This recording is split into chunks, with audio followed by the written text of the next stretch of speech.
Thank you, Palash. So, to everyone present, I wish you all a good morning. My name is Rajasi Nerkar, and I'm from 10th Fon. And to begin with, there are many things that are happening at this time. This is a time of rapid changes, dips and ups in the industries, of trends and trendsetters that change every fortnight. The only thing that remains evergreen is the vessel for these trends and industries. This vessel is technology. Now, quick show of hands, how many of you have played video games at least once? Alright, quite a few of you. So, technology is so well incorporated in our lives, it follows us into any sector of job and is undeniably relevant everywhere. But we fail to see many times that this great boon can have great consequences if not used properly. My topic being, of course, ethical use of technology, gives us room to talk about avoiding accidentally using technology in the wrong way or creating technology that violates any forms of societal ethics or sense. Now, ethics are precisely important for a future-ready workforce due to the fact that if you have a good reputation in your career path, it will influence your career development. Ethics provide emotional security and therefore aid professional growth by helping an individual's confidence in their abilities and expertise, which ensures a comfortable sense of emotional security. Now, viewing this from the creator platform, let us take the example of video games. I personally love them, but that doesn't take away from the fact that some can be problematic due to the fact that they do not follow the basic societal code of conduct. Nearly 97% of teens engage in games, 85% of which involve violence. There lies the issue of the people of society that are sensitive to violence and gore. The epileptic population itself has around 65 million people, and photosensitivity alone without its epileptic conditions has a ratio 1 case per 100,000 people, and that's quite a lot. This classifies flashing lights and loud looping audios as triggers for seizures. This makes adding trigger warnings for violence and epilepsy from the developer's side extremely crucial, as once an epileptic seizure is induced, the symptoms can end up being severe. There can also be a racial bias while making games. Kishona Gray, a professor at the University of Illinois in Chicago, highlights that merely tracking the number of characters of color present in games misses the point of how they are represented.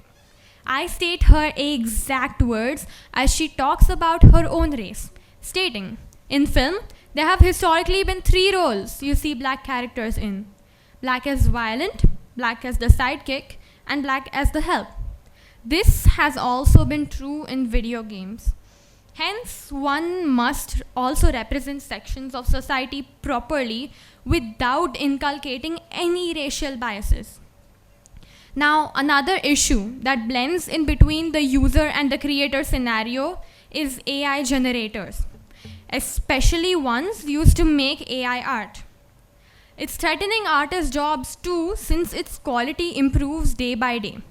And now this is mainly due to the fact that the work of artists themselves gets used into training the AI to imitate their distinct styles. We give the AI a bunch of training data that is labeled, and it goes through a process of what we call machine learning. Now think of it as a student-teacher relationship. The teacher shows the kids galaxies, and now it learns that these are blank, seemingly massless voids of stars, dust, and sometimes have shades of colors too. It can now draw this thing on its own, provided that you ask it. And if you repeat this process with multiple things, it becomes what we call an AI generator. Of course, this is a very rudimentary explanation, and the actual process is much more complex, but the problem arises with the type of data you use. And of course, I am talking about artists and their precious illustrations. This procedure occurs at a mass scale, except the training data is illustrations and concepts of artists. This happens without asking the artist for consent, neither do they give them any credit, or even in fact the mere knowledge that their art is being stolen. Now, 2.6 million artists on an average are present globally in every country, and it has a fair chance of taking a huge portion of artists' jobs, especially the ones that don't need conceptualizing and creative work and only need skillful illustrations. It is excellent at grasping the likeness of individual artists, and laws are still being formulated on it.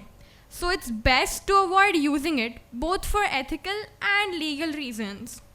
And it would be alright to use it for the ideation of compositions and color concepts. But a better alternative would always be to commission an artist. In no way is one allowed to sell anything made by a non-human, although, especially ones that steal artwork from all artists that make their art available to public online. And of course, all of us are addicted to social media, but problems arise when one of us doesn't use the platforms ethically. The cases of account hackings are undying, and because of people being connected through multiple mutuals and accounts, there lie more people to scam from that one hacked account. One may ask you for your personal details, claiming you won a giveaway, or ask them to vote for them in some vague award competition by emailing them. In 2022, organizations worldwide reported a total loss of $1.5 billion due to influencer scams. My point is the fact that using it ethically isn't the only point of view to be considered, but it's equally necessary to stay safe, as you cannot stop the masses from using it ethically. But of course, it is expected of you to either block or to report the account and inform the owner about the terms of use. You using it ethically is equally important too, although. The consequences could be the termination of an account, which could be bad if you're using it for professional purposes. Or it could be worse if what you do classifies as a cybercrime, say scam messages for an example. It is morally necessary to make the internet a safe space for everyone and to be respectful of boundaries. The best way to remain aware of these ethics is to observe, research, read all you can on apps you will closely associate yourself with. Read the terms and conditions of usage of apps. If you start developing apps or video games online, take a good look at ones that are successful, with a massive user base and a non-controversial history. Note how they optimize their platforms to fit them into the ethical code of conduct. Check the legal issues with apps in the past. If you want to make an online platform, observe the code of conduct of other online platforms and the consequences too if violations occur. I would urge you all to follow regulations as a user or make your products in consideration to all parts of the audience as a developer. At the end of the day, I hope you have learned something that you can implement in your life from this speech. And a parting thought by E.O. Wilson: science and technology are reminders of what we can do, but morality is what we agree we should or should not do. Thank you very much. Have a great day.